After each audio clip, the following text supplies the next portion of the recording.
After this there was a feast of the Jews, and Jesus went up to Jerusalem. Now there is in Jerusalem by the sheep gate a pool in Aramaic called Bethesda, which has 5 roofed colonnades. In these lay a multitude of invalids, blind, lame, and paralyzed.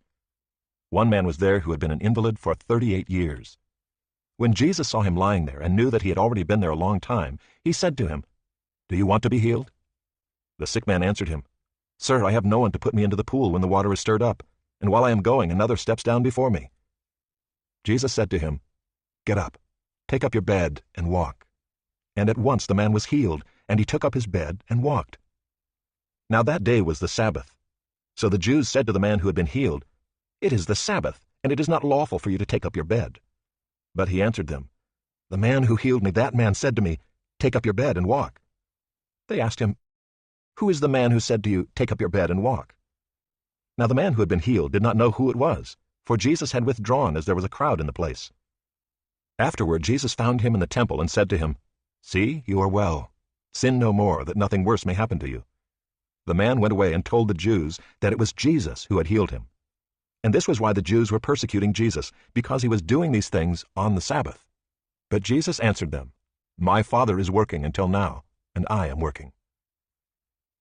This was why the Jews were seeking all the more to kill him, because not only was he breaking the Sabbath, but he was even calling God his own Father, making himself equal with God.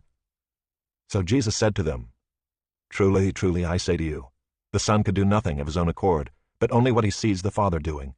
For whatever the Father does, that the Son does likewise. For the Father loves the Son, and shows him all that he himself is doing. And greater works than these will he show him, so that you may marvel. For as the Father raises the dead and gives them life, so also the Son gives life to whom he will. For the Father judges no one, but has given all judgment to the Son, that all may honor the Son just as they honor the Father. Whoever does not honor the Son does not honor the Father who sent him. Truly, truly, I say to you, whoever hears my word and believes him who sent me has eternal life. He does not come into judgment, but has passed from death to life. Truly, truly, I say to you, an hour is coming and is now here, when the dead will hear the voice of the Son of God, and those who hear will live. For as the Father has life in himself, so he has granted the Son also to have life in himself. And he has given him authority to execute judgment, because he is the Son of Man. Do not marvel at this, for an hour is coming when all who are in the tombs will hear his voice and come out, those who have done good to the resurrection of life, and those who have done evil to the resurrection of judgment. I can do nothing on my own. As I hear, I judge, and my judgment is just, because I seek not my own will, but the will of him who sent me. If I alone bear witness about myself, my testimony is not true. There is another who bears witness about me, and I know that the testimony that he bears about me is true. You sent to John, and he has borne witness to the truth. Not that the testimony that I receive is from man, but I say these things so that you may be saved. He was a burning and shining lamp, and you were willing to rejoice for a while in his light.